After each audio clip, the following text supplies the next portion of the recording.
everybody. It is Man Coverage with Knoxville Nate and Rico McCoy. Obviously, you've just got me today. Rico McCoy's out on the recruiting trail. So you're going to have me for a few minutes. We're going to have a huge guest also joining us to run the show with me today. Former offensive lineman, All-American guard TJ Downing out of the Ohio State University. TJ's now running a show called 1372, The Show, the QB and the OG. We're going to have him talk about his show and what they're doing, have him talk about his career, his thoughts on this season. We're going to get into a lot with him. But first off, we've got to discuss the Georgia Bulldogs and their victory in the national championship. Obviously, last week, James Bonneville and I discussed the preview of the national championship game. We broke it down pretty good, I think. I picked Bama. Bonneville picked Georgia. I kind of thought Georgia was going to win, but, Bama always wins, so I just picked Bama to be safe. I was kind of glad that I was wrong. It was cool to see someone else win, but honestly, if Bama had been at full strength, I don't know. It could have been a different outcome. I mean, the game completely changed when Jamison Williams went down with that injury. His knee tore his ACL. Feel horrible for the kid. Obviously, he played at Ohio State. He transferred to Bama. Had an unbelievable game. You got Q talking about his Eagles, buddy. I'm all about the Eagles today, buddy. This is a little tribute to Chris Sims. I actually hate the Buccaneers, but I like this jersey because it rocks my old number 2. The deuce is loose. But I'm all about Jalen Hurts today, Q. I love Jalen Hurts. Always loved him. Classy guy, awesome player. And I am going for your Eagles. So I'll be cheering for him. I'll take this thing off as soon as this show's over. But the Georgia Bulldogs, I mean, huge game. You got to give them credit, man. That defensive line with Trayvon Walker, Jordan Davis, Devontae Wyatt, Jalen Carter, one of the best defensive lines I've ever seen in college football. Dominated. Even when Bama was winning and the game was on the side of the Crimson Tide, the Georgia defense was still dominating. I mean, it's not like Alabama was running over them.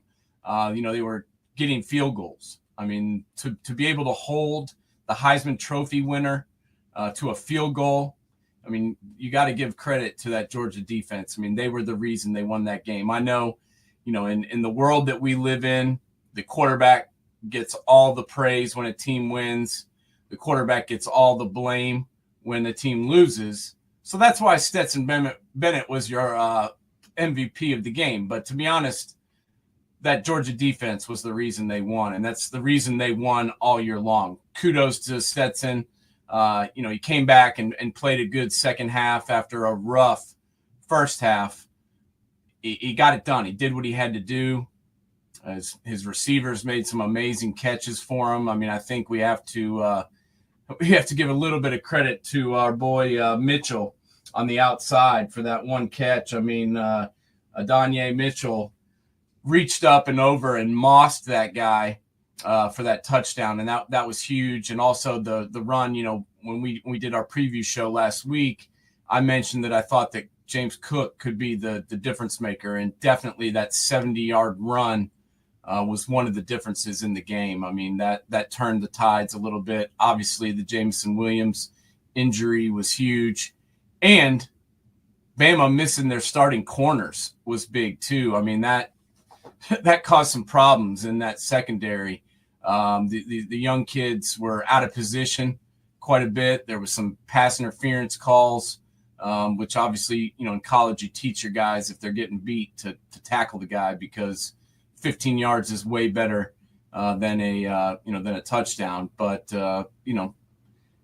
you got to give credit to Georgia. I mean, they've built their program. They've been recruiting like mad dogs, excuse the pun, for a long time. Kirby Smart has been getting it done on the recruiting trail. I mean, they had the second rated class already in 22 before they won the national championship, and they're going to continue doing that now that he can flash that ring. Got to give credit to my boy Nakobe Dean That guy was one of the best linebackers in the entirety of college football all year long. Love that guy's game.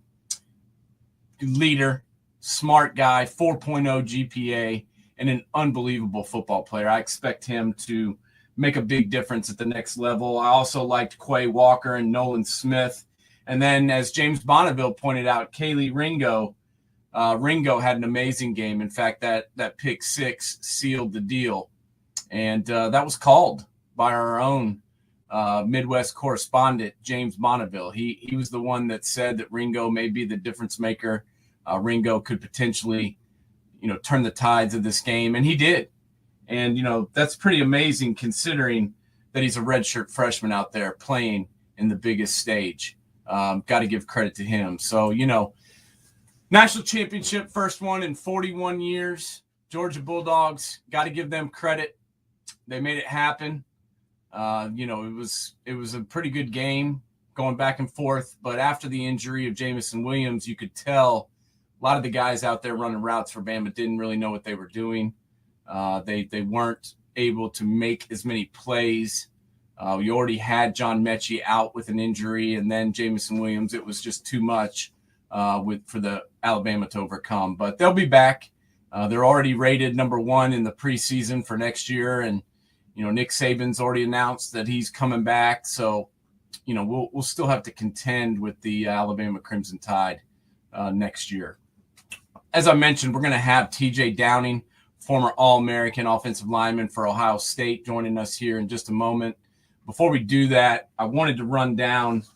This is something we started talking about on the show a couple weeks ago. We started talking about the PFF Top 100, the PFF top prospects for this NFL draft. We got to talk about this because this is going to be a weird draft. These GMs in the NFL are going to have to earn their money. I'm not saying that this draft is void of talent.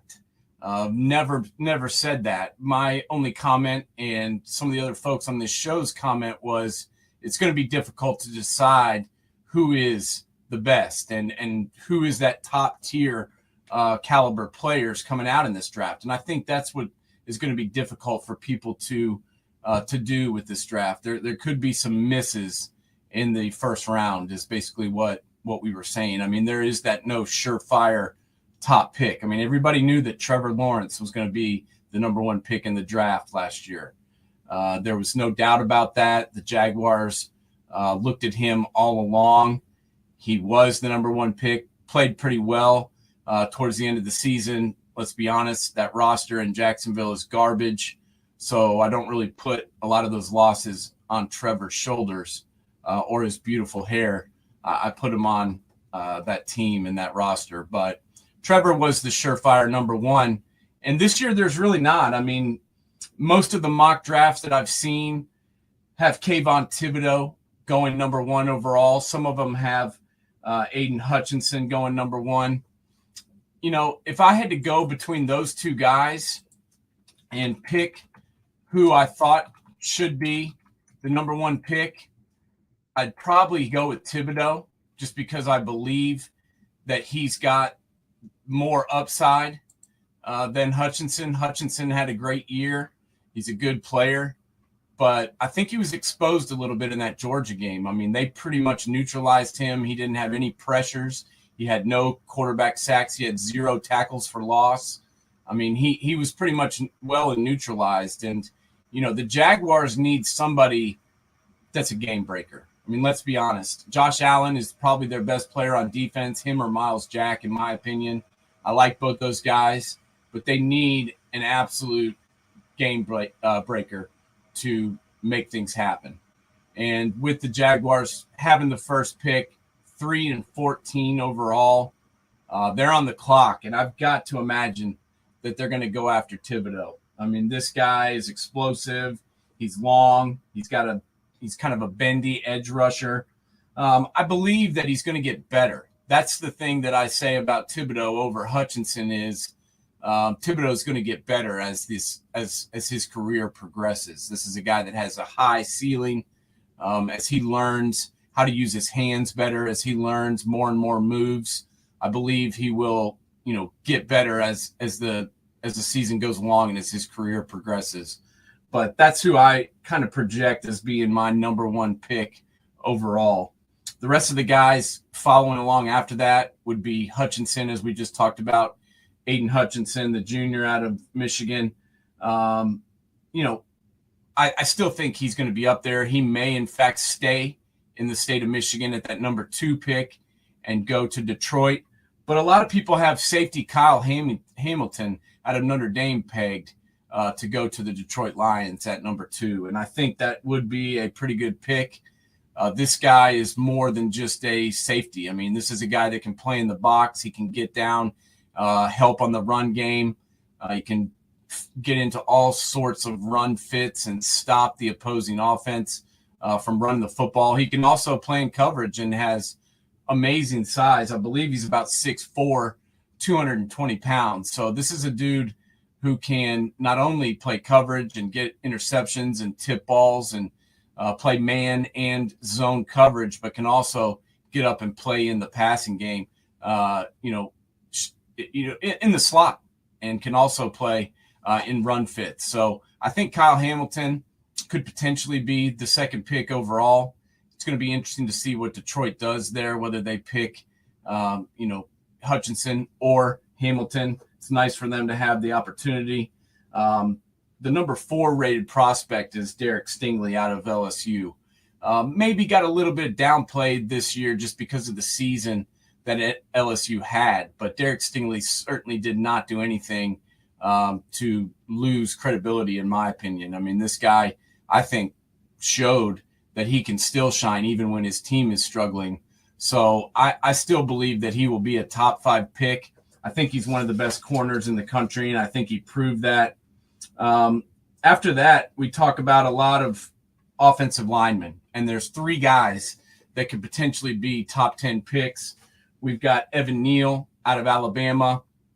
Not my favorite offensive lineman. He's probably the highest rated offensive tackle, but this guy's 6'7", 350 pounds and moves pretty well for a guy of that size. However, is he better than Linderbaum out of Iowa? Is he better than Charles Cross out of Mississippi State? I don't know. To be honest, I'm not sure whether or not, he is better than those guys.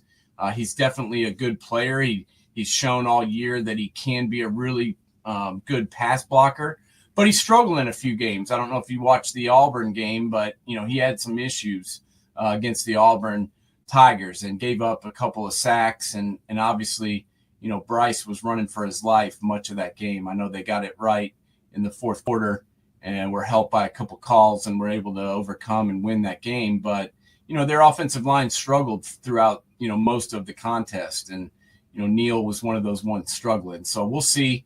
Those are definitely your 3 top offensive linemen, though: Evan Neal, Linderbaum, and Charles Cross out of Mississippi State.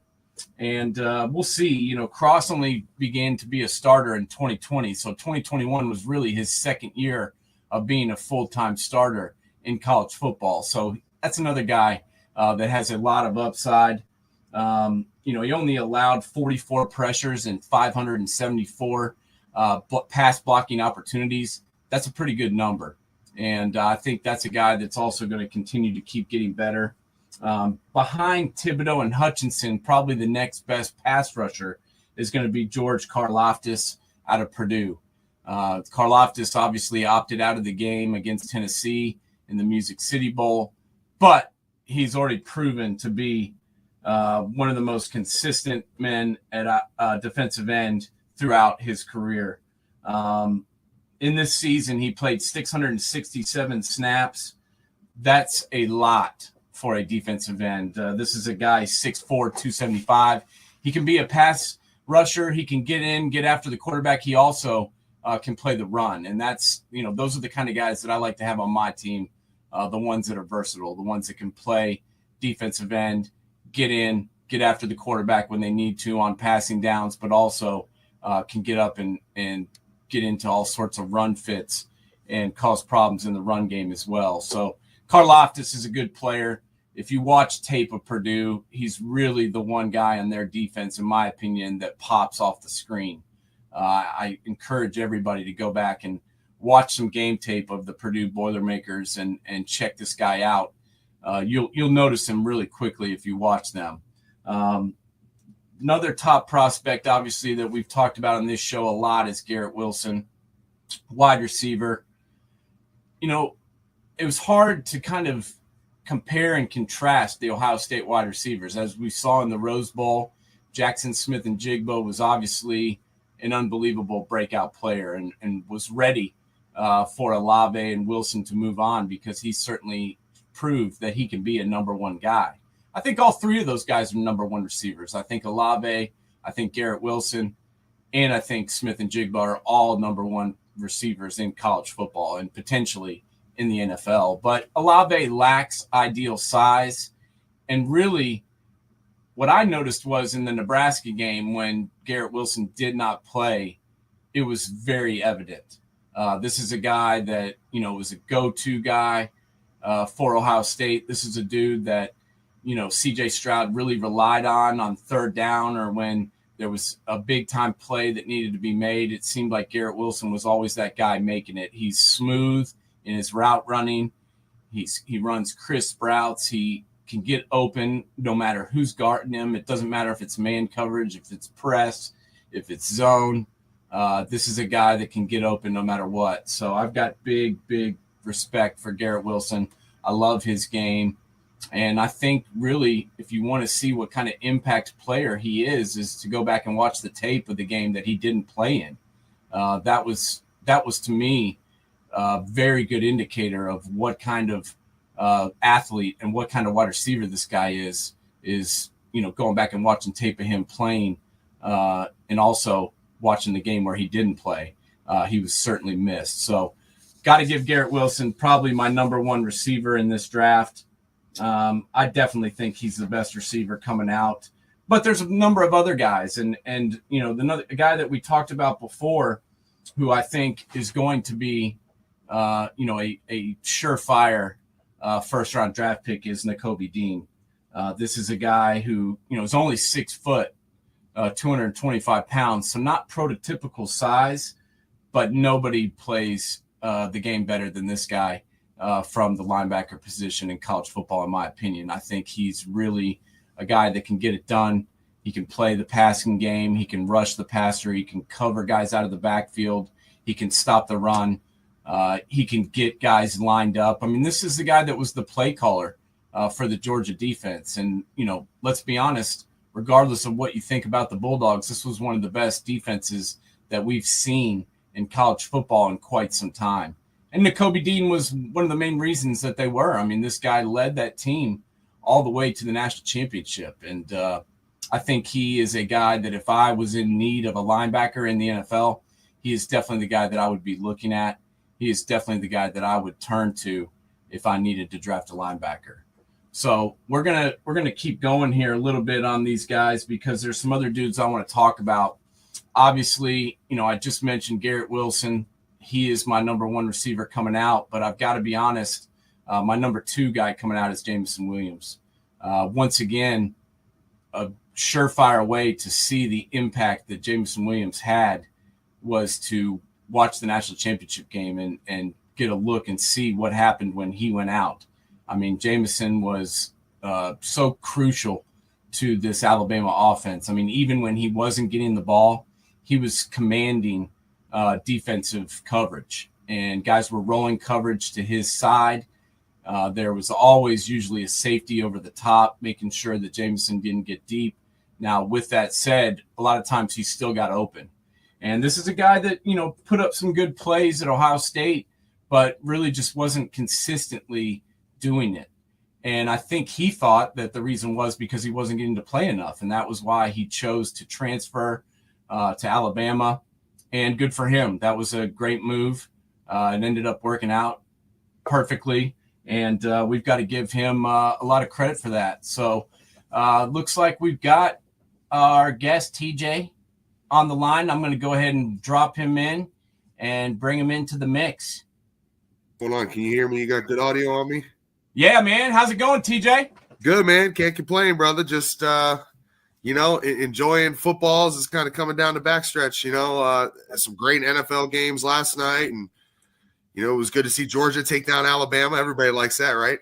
Yeah, that's what I was just talking about was, I'm not a Dogs fan, obviously, but to be honest, it was nice to see somebody instead of Alabama winning the national championship for once. I mean, as much as I hate Georgia and hate Georgia fans and hate Kirby Smart, it was kind of cool to see somebody else holding up the trophy for once.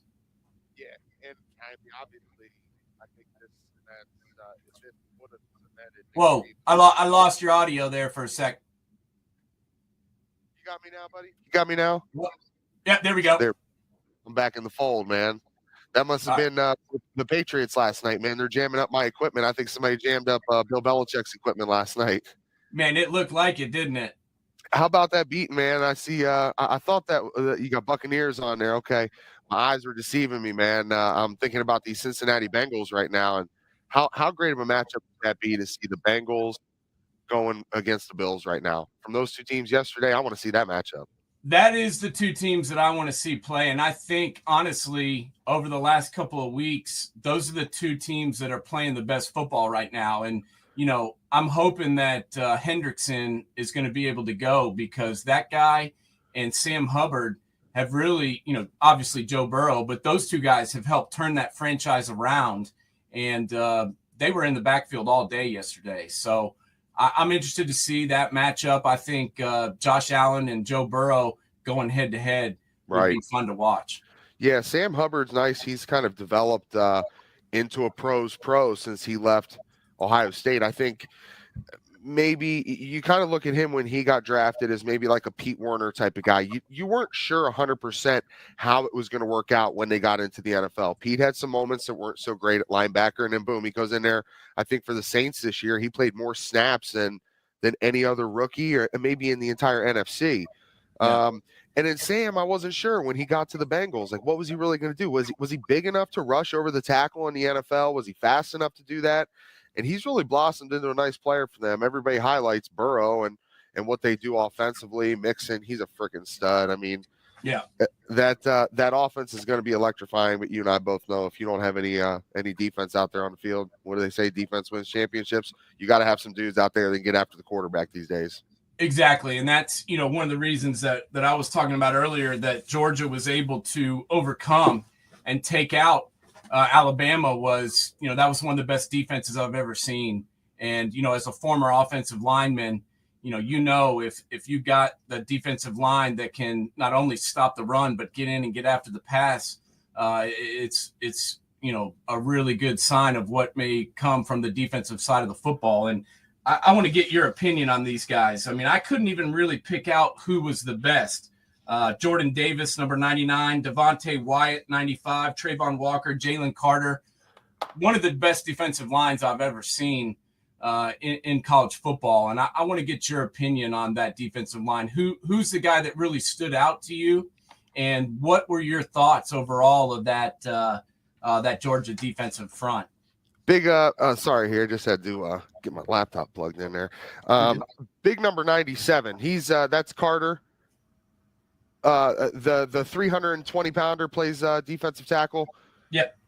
What he did, what he was able to do neutralizing some of those interior linemen. I mean, this guy's he had to have projected or catapulted himself at least to the midway point of the first round, if not to a lottery pick. I mean, you see what he's able to do against an Alabama offensive line. Now, I know going back to the SEC championship game, I believe there was some video that came out where he was rushing against the offensive guard from Alabama and basically just stopped and gave up on the play and was still receiving awards after that game. So for him to come back, and to me, I think he redeemed himself in that championship game. Because you put something like that on tape where you basically are rushing the passer and you just quit mid-pass rush and stop. I mean, what does that say about your character and what you're expecting from that person in the NFL? Because it's only going to be that much of a higher up level.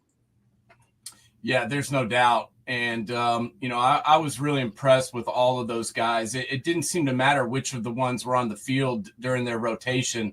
all of them were able to stop the run, and all of them were able to get after the pass. But, I still think, just talking about that national championship game, Bama played pretty well. I mean, they were obviously winning at halftime.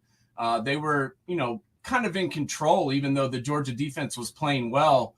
But when Jamison Williams went down, to me, that was kind of the turning point of the game. I mean, Jamison was a guy who came from Ohio State, had some big plays, but really didn't have the consistency that I think he wanted and maybe he thought he could do. And it was a good move for him going to Bama and, switching teams. Sometimes a new atmosphere is all you need. And, man, that guy really exploded this year, and it was a shame to see him tear his knee because after he went out, I feel like the Alabama offense just kind of sputtered. Yeah, I think if you ask most people, and I guess that was kind of the hot topic or the hot button issue the day after the game, is if Jamison Williams doesn't get hurt, does Alabama win that national title game? I mean, it's a valid question. Now you have to play with who's available, and that's injuries are part of the game. I think back to my national championship game, which was some 15 years ago to that night, and we lost Ted Ginn Jr. on the opening kickoff. I mean, we go up 7-0, and you lose your number one deep threat, and that's what Jamison's become for this Alabama team. I mean, credit to him. Everything that's going on with the transfer portal, there's a lot of people that don't agree with it. There's some that say, hey, you know what? This is an opportunity for a guy not to get stuck on a depth chart and maybe go somewhere else and perform and highlight his abilities on the field. And he did that going down there, and he became their number one go-to guy. I think if he's available in the second half of that game, yes, I feel like they're in it a little bit more than they were, but I still think Georgia and everything they were able to put together and the lore of Stetson, it was their night. It was destined to be their night. But, man, for me, too, one of the big highlight moments was what was Will Anderson going to do, rushing off the edge? He was a guy that I think kind of got the snub. They so badly wanted to put Hutchinson in New York for the Heisman Trophy thing. And you look at the stat line that came out comparing those two pass rushers, and Anderson by far should have been in New York as a Heisman Trophy finalist. I wanted to see how he would perform, and really that offensive line was the difference for the Georgia Bulldogs. We talk about O-line stuff, man. Those boys got it done. That's why they got a championship ring that's getting ready to be put on their finger. Oh, there's no doubt. They not only, pass blocks, but they also, run block pretty well. That I was just talking about before you got on, that run by James Cook, 70-yarder, longest run Alabama's defense gave up all year long. That was huge. So that Georgia offensive line really got after it. I'm glad you brought that up. But Will Anderson's a guy that we've talked about on this show at length.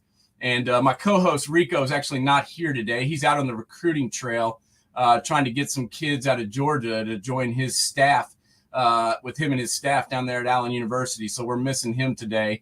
But, me and him talked at length about Will Anderson. And this is the best defensive player in the country, in my opinion. This is a guy, he had 17 and a half sacks, 31 tackles for loss, and over 100 tackles total from the defensive end position. This is a guy that, in my opinion, was the best defensive lineman in the country. And I agree with you. I think that was a joke that he didn't get invited to New York. I mean, Hutch had a good year. I mean, obviously he plays for a team that I despise. So, I don't like to give him a ton of credit, but he did have a good year. But I think if you look at the college football playoff, you could see he was pretty much neutralized in that game against Georgia. I mean, he had no pressures. He had no sacks, no tackles for loss. Will Anderson was still making plays. And that, to me, he's the best defensive lineman and the best pass rusher in college football, in my opinion. Yeah, and unfortunately for us Ohio State fans, this Ohio Buckeye Nation, Hutch's big moment had to come in that game. A bulk of those stats that were on his line came from, against us, and how he was able to get after C.J. Stroud, and everybody saw the video of Thayer Munford getting run over. By the way, listen, the dude started off playing the game at guard. To be able to flop out and play left tackle against a premier pass rushing defensive end, I don't care if he's played tackle before, if he was, whatever the case is, to switch in game like that, people can't begin to understand, who have never played the offensive line position, how difficult that is. It's just a simple thing like footwork and your stagger and how fast you can get into your kick slide, especially when Aiden's coming off the edge and he's probably running a 4.6, 4.7, and he's bringing some heat, and he caught him in that moment. But for me, and I was jogging my memory when I saw your partner Rico, and I believe him and I played around the same time. Him and Bobby played together in Detroit, correct? Yes. I don't know if he played in Detroit, but he definitely played around the same time you did. The Dallas Cowboys. They were with the Cowboys together? I think so. So.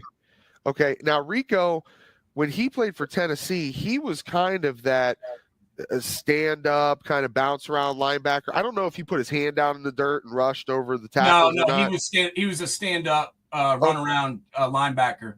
Okay. Well, that to me is – and I come from where I came into Ohio State in 2002. I'm coming out of Glen Oak High School thinking, man, oh, yeah, I'm first team All-Ohio. I can play right away. I'm on the same recruiting class with Bobby and all those guys, Nick Mangold, A.J. Hawk. And so I come in there, I'm like, okay, I can play. And then I try and block Will Smith.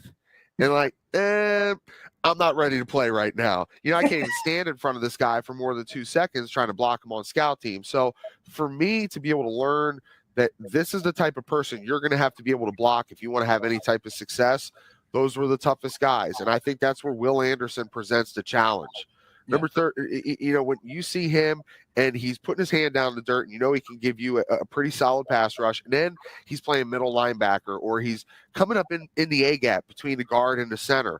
Those guys like him, a Will Smith type, God rest his soul, those guys present such a challenge because of their speed, their quickness, but they're also really strong too. I mean, if they get a hand into you on a bull rush, you're going to go backwards if you're not in the right position.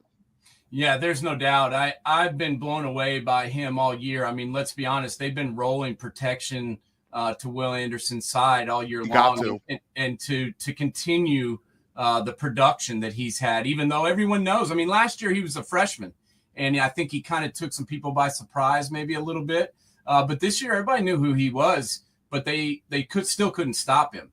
And I thought that the reason the Alabama defense continued to flourish throughout the season was the emergence of the guy on the other side, the freshman number 15, London. I don't know if you saw him at all in that national championship game, but it looked like, he's starting to emerge as a guy that can also, play a little outside linebacker. And it looks like he dropped in coverage a few times, but also can get after the quarterback. And, in my opinion, that's really what can set teams apart, is if they have those two guys that can get in and get after the guy. Yeah, when you have somebody squeezing you from the other side, and again, to your point, when you have teams that are constantly rolling their protection to you, we have to slide to this guy. We have to be able to help our offensive tackle because, that inside move, that dangerous inside move by those faster, more athletic defensive linemen, defensive end, hybrid type guys. And another guy who you mentioned you had on, my former teammate, we were talking about Bobby Carpenter.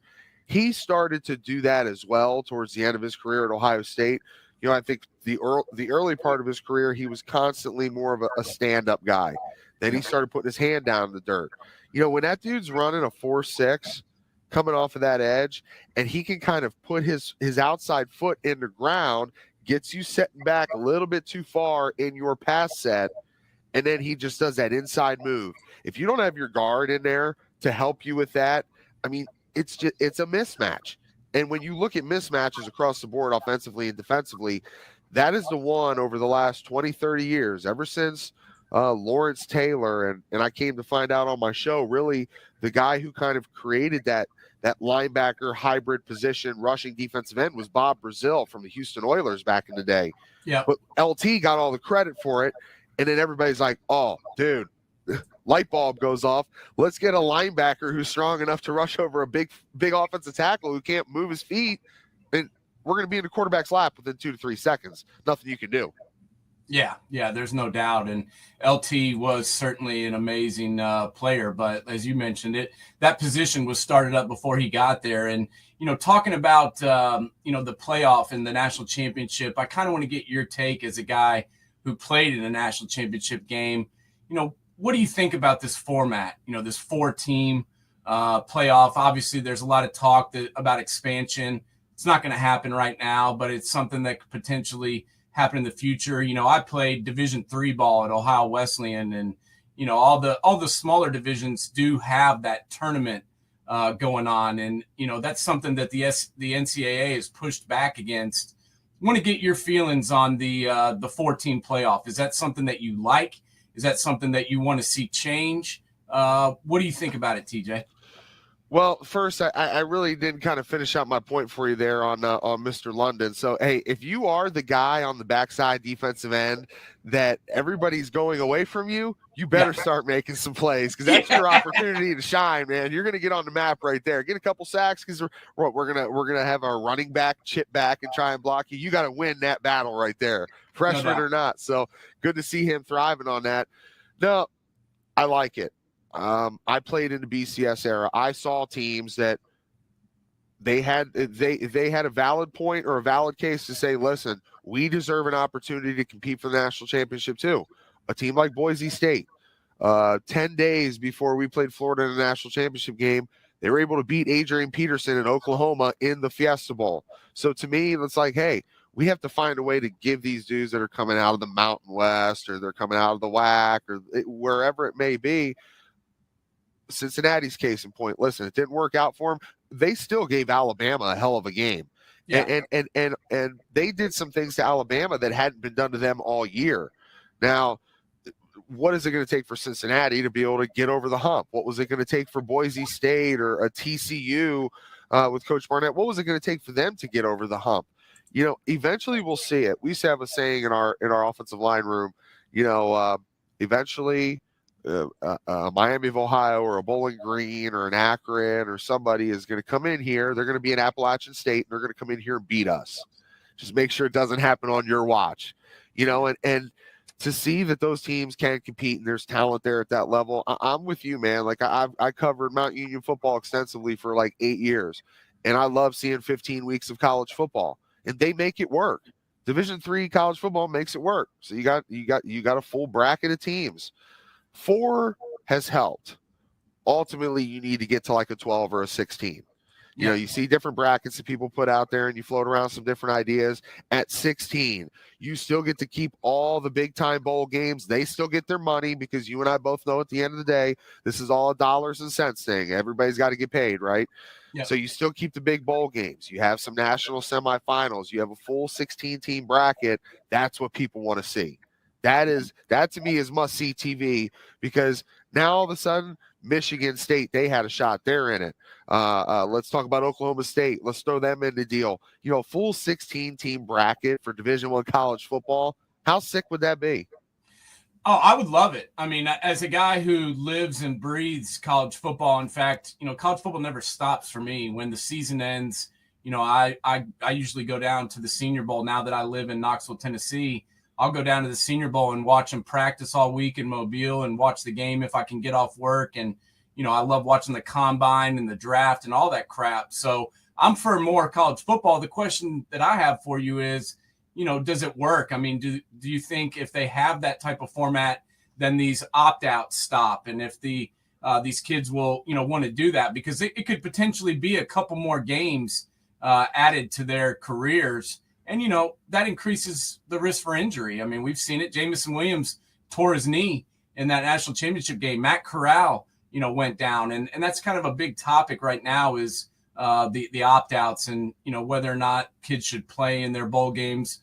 I think, in my opinion, if you create the playoff and you make, the bowl games more into a 16, 12-team playoff, I don't think you see these opt-outs. I think it'll keep more of these kids on the roster and playing at the end of the year. Do you think so too? Yeah, I mean, that's really where it is, right? So, do I want to play in the Idaho Potato Bowl, and risk blowing my knee out? Do I want to be like the quarterback from Ole Miss? He did it. I'm not sure. I can't remember what bowl game that was in, but yeah, sure. How many draft positions, how many dollars did that just cost him? We don't know. I mean, but it seems like it probably will. So was it worth it for him to play in that? Well, hey, it's just a Sugar Bowl. I mean, come on now. That's a big time premier bowl game, but because it wasn't the college football playoffs, it doesn't get the juice. Right. The Rose Bowl, didn't get the juice. It wasn't juicy enough for Olave and Garrett Wilson to want to play in it, and everybody's like, oh, boo-hoo, and then what? We have a record-setting day? I mean, and that goes to show you, you never know really what is going to happen on any given day. Who gets the opportunity to shine? Somebody can blow up, and with the pass game and what it is now, I mean, what Smith and Jigba did and C.J. Stroud did, it was awesome to see. But, to me, it's sad because if I'm the starting right guard, which I believe is Paris, and all of a sudden, Nick's like, you know what? I'm not going to play. Number 78, I'm going to sit this one out. Yeah. I got a problem with that, dude. Yeah. Because we went through the rigors of spring ball, training camp, the non-conference games, to the Big Ten schedule to get to this point here in the Rose Bowl. Now I'm going to sit this one out. That's hard, man, because we form this bond like we're a unit. We're a military group. We ride or die together. It's us against the world. Yeah. And then all of a sudden it doesn't seem like that, but then you're talking money, and it's like, hey, yeah, I understand. I get it. This is a financial decision. If you put the juice on the game, 16-team playoff format, that juice is there. The players, I don't think, opt out, just like you said. There's meaning on this game, and the everybody at the end of the day still gets their money, because that's what it comes down to. The Bulls want to get their money. They want, advertising dollars are at an all-time high right now. People are staying in. They're watching the games on TV, the rights, everything that is involved in it. That's the machine that kind of runs this whole thing. But at the end of the day, you want to see the best players on the field. You don't want to see dudes opting out, because it's just not the same. No, I agree 100%. And to be honest, I don't really have a problem. I didn't play the biggest level, but, I've been around the game a lot. When I graduated and got done playing, I worked for a company out of Alabama that made the headsets that the coaches wear on the sidelines, and I sold the sports editing software that they use to cut their video up. So, I've been around the game a lot, and I understand the magnitude of what these guys are doing. And so opting out, to protect your future, I completely understand it. But the one thing I've got a problem with is, like the guys that opt out and quit on their teams, and then they go to the bowl games, and they're, like the quarterback for Pittsburgh. I don't know if you watched that game, but, they could have won if they had their quarterback. Their second stringer got hurt in the first half, and so they're playing their third stringer, and you got Kenny Pickett up in the box that they keep showing. Put on a show. He's put on a parade up there. Yeah, he's up there, screaming, yelling. He's got a headset on, acting like he's an assistant coach. And I'm like, dude, if you were down in the field, your team would be winning. You quit on your team, and now you're there. You get the grab bag. You get to fly. You get to stay in a hotel. And I'm like, man, it's either got to be one or the other, in my opinion. He was going for with your team or you bowl. He was going for the bowl gear, man. Yeah. He wanted the gift. He wanted the swag. He wanted the iPod. I mean, I don't think you should get that shit if you quit. No, and here's the thing. At the end of the day, I want my draft video that they play to be me beating that other team on the field in the bowl game, not me holding court up in the press box with a couple girls around and family around and some dudes that are looking for some autographs hanging around. And like, it's just, to me, I would want my play to, with the recordings and highlights they're showing to me, to be what I'm doing on the field. So to me, you're right. It's a cop out. If you're going to be out of the game, you know what? We don't even need you here. You're taking up a spot that we can have another body here that maybe that does want to play. Right. Yeah, that's how I thought about it. And, I love Chris Olave. I mean, as a Buckeye fan, that guy scored more touchdowns from the receiver position than anybody else ever. So I love the guy. But the fact that he traveled out to Pasadena and practiced all week, I'm like, we got to get Marvin Harrison Jr. ready. Now, obviously, he seemed fine with his 3 touchdowns, but I was just kind of like, why are you letting this guy practice? So that kind of bothered me, but whatever. The thing that's really hot topic right now that we've talked about a lot on this show is the transfers. And obviously, the NCAA fought this, which was stupid. These kids should get paid. I think that everyone should have always gotten paid. These coaches are making $12 million a year. And, there's nothing holding them back. They can move and go to a different team overnight. So I feel like the kids should be allowed to transfer. I feel like the portal is something that should have always been there. But now, I just look at like the Quinn Ewers situation at Ohio State. I mean, that guy basically used the Ohio State University to make $1 million, and it worked for him. And I feel like, there's no restraints now, and it's just really going to affect the game in the future, in my opinion. I don't know for the better or worse, but I feel like now, like Ryan Day said, you got to be recruiting 24/7, 365, because even when you get these guys to sign with you, hell, you've got to recruit them all year to keep them on campus, right? Yeah, while they're actually on your team, you actually, and that to me is like coddling. It's like coddling a baby.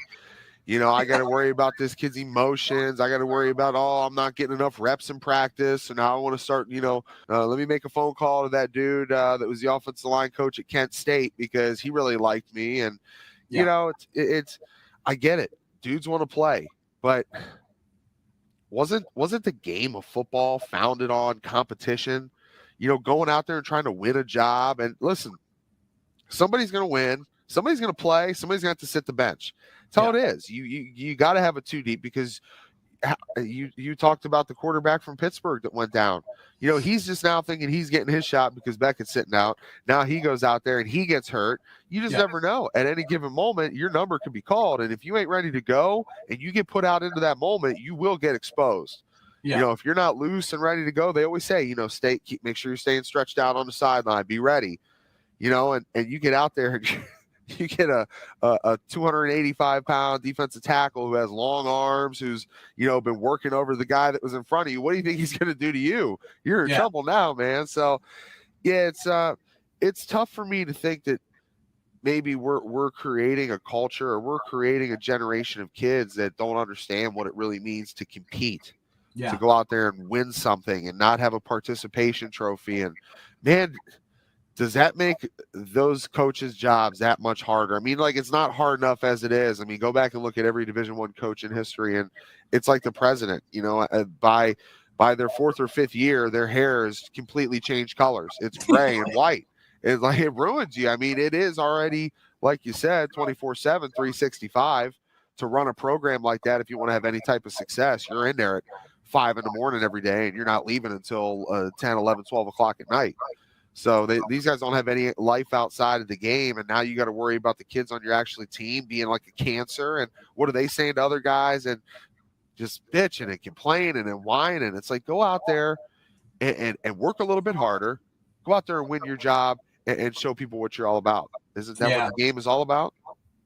Yeah, no, and that's to me that the thing I worry about is like what we saw. I can't remember what game it was. I think it was the Tulsa game where the linebacker ran out onto the field and the coaches called him back and he got pissed off because he wasn't getting to play, and he throws his shit up into the stands, and then he quits and starts tweeting in the locker room at halftime. I was just like, man, that is not a good look. And then after the season, I think it was Marcus Williamson, who, I'm still trying to figure out why 5 of our defensive players didn't play in the Rose Bowl. I still haven't gotten the full explanation on that, but he didn't play in the Rose Bowl. And then he starts tweeting out about, the culture at Ohio State after the game. And, it's just, to me, these kids now have the Twitter handles and they have all these platforms, and then there's nothing, holding them accountable, because if they, say they quit, like this kid at Ohio State, well, then he just hits a portal and someone else picks him up. It seems like these other teams don't even really care, how they got there. As long as they think they could potentially help their team, they don't really care what's transpired in the past. And that's kind of concerning to me. Just win, baby, at all costs, right? I guess. Whoever helps you to do that. And you know what? I'm really thankful that my career kind of finished right as social media and all that stuff was kind of taken off, because trust me, I would have been the first dude on Twitter talking shit to everybody that I was about to play that week. I mean, they always said, like, don't give anybody bulletin board material. I mean, I'd be getting that dude gassed up on like Sunday after watching like film on. I mean, like talking smack about, games he played in. Oh man, you're terrible. but it's crazy to think that, again, talking about like a cancer in your own team and how you manage and operate your team, to think that you got a dude that's in the locker room at halftime, like as you're actively playing, like sabotaging your squad, talking about how like coach is a bad dude, and like all just to me, it's just a bad look. And there's always like compliance meetings and stuff like that you have when you first come in for like training camp to start the season. They tell you about the things you should do, you shouldn't do, and one of them always they would tell you, when we had Facebook, think before you click, whatever you're putting out there, somebody's going to be able to see, or like think before you hit that tweet button, that's going to be out there as soon as it's out there in the matrix. It's going to come back to haunt you if it's maybe not portrayed the way it should be. I'm just glad I wasn't on that end of things, because it makes the landscape of college football so much different now. And doing stuff on shows and social media, stuff like that, I mean, it takes a lot of time. So now these coaches, basically, they're recruiting off of that. They got to have all the sweet graphics. They got to be retweeting these dudes. This kid may not sign with you because you didn't retweet his tweet that he liked. Like, come on, man. It's great. It's crazy, man. It really is just a crazy world that we live in now. I mean, I'm so freaking old that, the camera phone was just kind of coming around when I was coming up, and thank God. The Motorola Flip, that was the thing, man. Yeah, that's what I had, was the Motorola phone that didn't even have a camera on it. It was my first cell phone. And, I actually remember the old Zach Morris shit, that you had to attach to a suitcase or whatever and take it in your car. And so luckily there was no pictures snapped of me. But, now everything you do is recorded. Everything you say is on a video. So, you got to be careful about what you put out there. But these kids don't seem to care. And that worries me. But I'm glad that, I think you should be allowed to transfer. If you're like, let's say you're going to Notre Dame and you sign with Brian Kelly, and then the night before the college football playoff, he bolts and goes to LSU and changes his accent overnight. Right. I mean, that guy, that would piss me off. And I would definitely, unless Marcus was the guy that recruited me, I would definitely consider transferring and would want to be able to do that. But just, now having the ability to leave at any time and not having to sit out anymore, and the way that things are with the NIL as well is kind of crazy to me. I mean, let's be honest. I mean, kids have gotten paid forever. I mean, I remember when I lived in Columbus back in, the day, and I'm not going to give out, specifics here, but there was a couple agents that, lived in the Columbus area, and they would give us money to give to the players. They'd be like, here, take these guys out and tell them it was on me, and they would hand us cash to take them to Platinum out on Bethel Road. And, Columbus Gold and Pure Platinum, man. Yeah, Columbus Gold next door to each other. So we could kind of, have the party right there on that block. And I lived at Bethel Village condos. So it was worked out pretty well for us. But, it's always gone on. So I feel like this is something that should have happened. But I just feel like the NCAA is so ridiculous. If they just would have allowed this to occur and then, included some guidelines, it would have made it a whole lot better than it's turned out. Right. And that to me is like, now I would like to know what the actual guidelines are, like the bylaws of what, kids can actually do now. Because if you think about it, one of those things that they would tell us in those compliance meetings is don't take money from a booster. Right. And you can't gamble. Now, gambling, sports betting is going to be legal in the state of Ohio. Right. So is CJ Stroud allowed to go down there and put $500 on himself against Purdue? I have no idea. I mean, I would think they'd have to have some bylaws, but those runners for agents and they've been around forever. I mean, this goes all the way back to the dawn of the game. I mean, in the 40s and 50s, you had, car dealerships and people, prominent businessmen and boosters that, the $500 slide in the coat pockets, or, come to my kid's bar mitzvah and I'll give you $1,500. And it's like, it was crazy to me. I mean, there was so much of that stuff going on around when I was playing, and even before and after, and then up to the point now with NIL, where it's basically like the wild, wild west.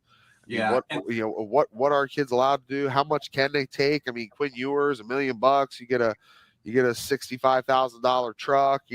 I'm sure there has to be guidelines there as well. Like, if you had to play a certain amount of snaps to get all that money, did you have to have a certain amount of starts?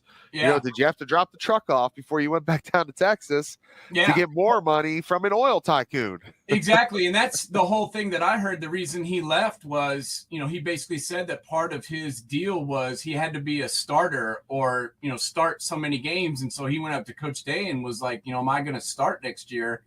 And he's like, I can't promise you that. He's like, well, I need you to promise me that or I'm out of here. Yeah. CJ's going to be a Heisman Trophy finalist again. You're not going to play. Well, no. And, and there were still all these people that were questioning, the CJ Stroud starting at QB. Even in the beginning of the season, there was people questioning it. I mean, Ryan Day knows what the hell he's doing. And, I like him as a coach, but I got to be honest, my favorite coach ever is Coach Tressel. I loved that guy. I will always love that guy. I just think he's was a good dude. And, I met him several times and he was always cool to me. And I just think now with the way things are, all the shit that got him booted out of town is basically legal now. So, I kind of feel bad for him to sit here and watch this unfold. But, right. You played for the guy. What did you think of Coach Tress? Tress was great, man. And I think that's kind of been the interesting thing here since Tress is like there's been two completely different coaches. I mean, Urban is night and day from what Coach Tress is. Yeah. And then Ryan Day is kind of a little a mix of them both. A fiery competitor, does things the right way, runs the program the right way, had the balls to make the decision to chop a bunch of these defensive coaches and get a new offensive line coach and do all this stuff. I mean, he just overhauled his staff, man. That's not an easy thing to do. I mean, you've been going to battle with some of these guys, game planning for some of the best teams in the country, and you got to look them in the face like, sorry, man, I got to let you go. Yeah. That's not an easy thing to do, man. It takes a strong coach to do that. Coach Tress, to me, he always made sure that he was keeping up to date with bringing in the best coaches that we could possibly have. I mean, when we would lose, you lose a guy because you knew every year that, if you were the defensive coordinator for Ohio State and you win the Broyles Award like D'Antonio did, Cincinnati's going to want to come and have you be their head coach. People are going to pull and pluck you away. Coach Tress, to me, where it wasn't always the X's and O's things. Everybody knows about, we would have the different words in the winner's manual, the together, family, all these lifestyle skills. And he really, to me, that kind of overlooked how fiery of a competitor he really was. Nobody wanted to win as much as Tress. And when I talk to you about those hours, he was there. He was the first one in the building. He was the last one to leave. And that's what you want to see from your leader. Now, again, it takes years off you, man. He's one of those gray-haired guys I talked about. He comes in there, he didn't have a gray hair on that head when he first got there. When he left, whole different story, man. Yeah. It was great to be able to play for him, but to have a guy like him kind of teach me that fiery spirit and how to fight and persevere and handle adversity. Nobody did that stuff or taught that stuff as well as Tress. Yeah, man. I just love that guy. I always tell the story. I was at the Ohio State high school coaching clinic, and the company that I worked for kind of sponsored it. So I was always there kind of running the show. And I had my grandfather come. He's 94 years old now, but he's been a Buckeye fan since he was born. So that's 94 years of Buckeye love wrapped up into one man. And he came to the show with me and had lunch with me. And Tressel just happened to stop by and talk to me at that time. And I introduced him. And of course, that was one of my grandfather's greatest days of his life, getting to meet Coach Tressel like that. And it was hilarious. Every year after that, Coach Tressel would always come up to me and be like, "How's George doing?" And the fact that he remembered who my goddamn grandfather was. It's crazy. He didn't need to even know who I was. I mean, I was the rep for the area, but, I usually talk to the equipment guy or the technology coordinator. I mean, Tress and me didn't really have tons of contact, but he was always nice to me and remembered my name. But then he came up to me every year after that and asked me how my grandfather George was doing, and I was like, wow, this guy actually gives a shit. I was like, there's so many people out there with stories like that. I mean, his name recall and the things that he could bring up. I mean, he could tell you about a play in the fifth possession of the game from 7 weeks earlier, 2 years ago. I mean, his memory recall is unlike anything I've ever seen before. The great thing about Ohio State is all that tradition and the coaches that have been there, the different things that we have is, from the band to Buckeye Grove to the Victory Bell, to senior tackle. I mean, the gold pants, the tradition there is unlike to me anything that you find around the country.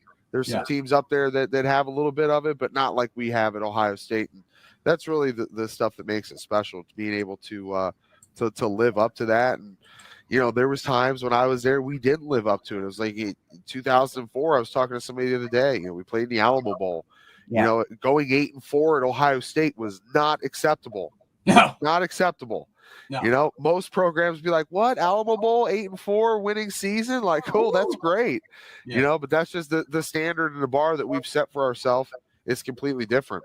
Yeah. Oh, it's crazy to me, man. I mean, I'm not the kind of Buckeye fan that like looks at 11-2 season and winning the Rose Bowl as a failure. I mean, to me, with all those freshmen that they had playing this year at key positions, I mean, Denzel Burke, Sawyer and JT Talamula and CJ Stroud and the running back Travion Henderson. I mean, there was a lot of freshmen getting to play, and to have a season like that with all those young guys. And this is something that me and Rico have talked a lot about. The Buckeyes and several other teams suffered because, they still had 12 guys go to the NFL, whereas Michigan and some of these other teams, God, I can't believe I just said that word. The team up north and some of these other teams, they got to bring back these guys for, 5th and 6th years with the free COVID year. And I feel like, to me, that kind of decreased the gap talent-wise, at least for a year. And I don't know if you feel like that too, but that's something that we talked about that potentially could have, occurred with what happened.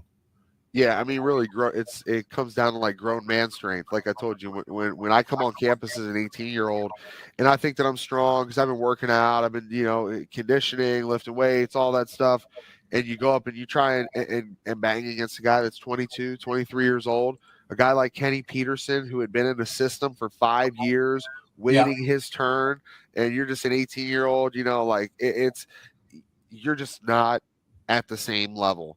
You've seen guys in the past, I guess a few here or there. It doesn't really happen in the trenches that much, but a guy like a special talent like Ted Ginn or a special talent like Maurice Clarett that comes in and they can instantly start as a freshman and make that impact felt. You didn't see Jack Sawyer or JT come into the game this year and just take it over like maybe what Joey or Nick Bosa did. Yeah. Right. Those are two elite guys. I mean, you got brothers that are both all pro guys. It's unheard of, but that's just the talent and the family that they come from.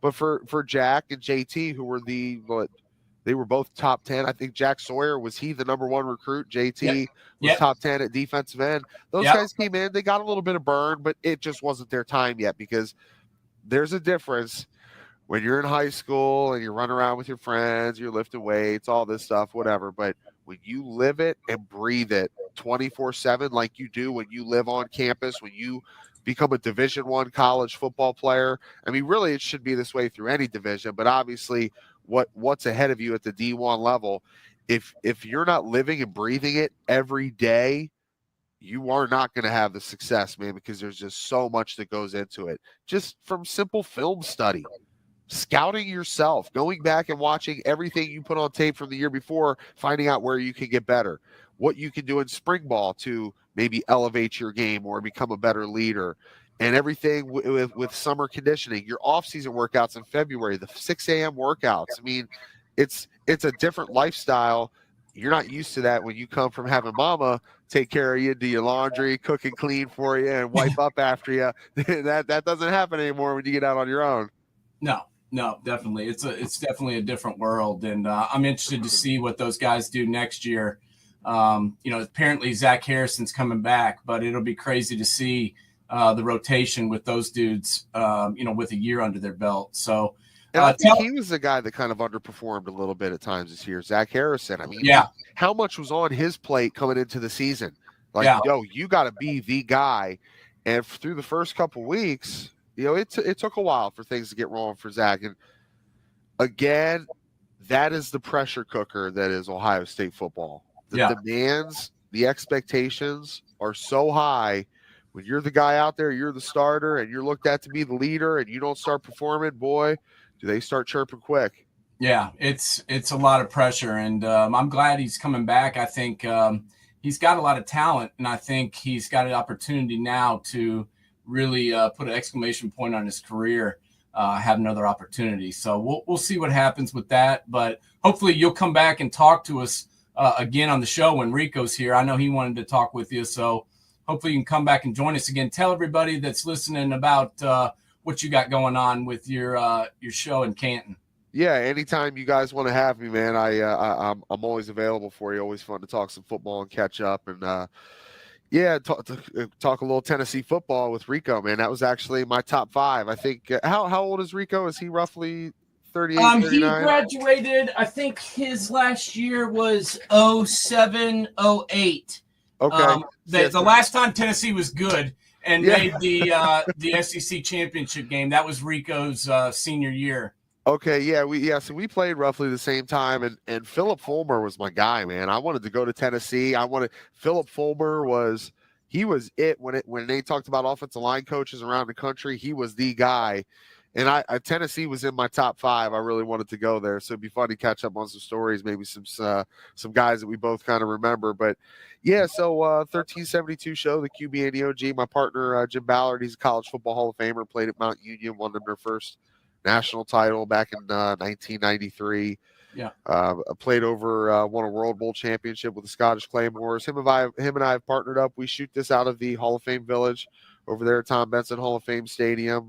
We are partnered in with the NFL Alumni Association, who we've kind of released this content under. A bunch of former guys have come on from Hall of Famers like Curtis Martin, Billy Shaw, Dwight Stevenson. We've had Brad Johnson come on, Irving Fryer, Mike Ken, who and a little side note here, we're talking about some Ohio State history stuff. Jack Park, who is the legend when it comes to history of Ohio State, he is speaking tomorrow at the Pro Football Hall of Fame Luncheon Club. If you go on Facebook and check out a guy by the name of RJ Van Alman, he runs the Pro Football Hall of Fame Luncheon Club. You'll be able to see and watch Jack Park talk live. And if you've ever heard him talk, he is the foremost authority. He knows it all, and he will tell you stories that will absolutely blow your mind when you think all the way back to the Vince Lombardi and Woody Hayes days, the connections that he can put together. It's mind-boggling. So check out Jack Park tomorrow. But when we started looking at having some guys on, Mike Ken was a guy who played with my father, who I knew I had to have on. He started 17 years with the Atlanta Falcons. Yeah. Started 251 games at offensive tackle. There's only one person in the history of the game who started that many games, and that was Lomas Brown. This is more than Jackie Slater. This is more than Anthony Munoz. This is more than Doug Deacon, if anybody saw him kind of get retired there by Jimmy Donovan last week.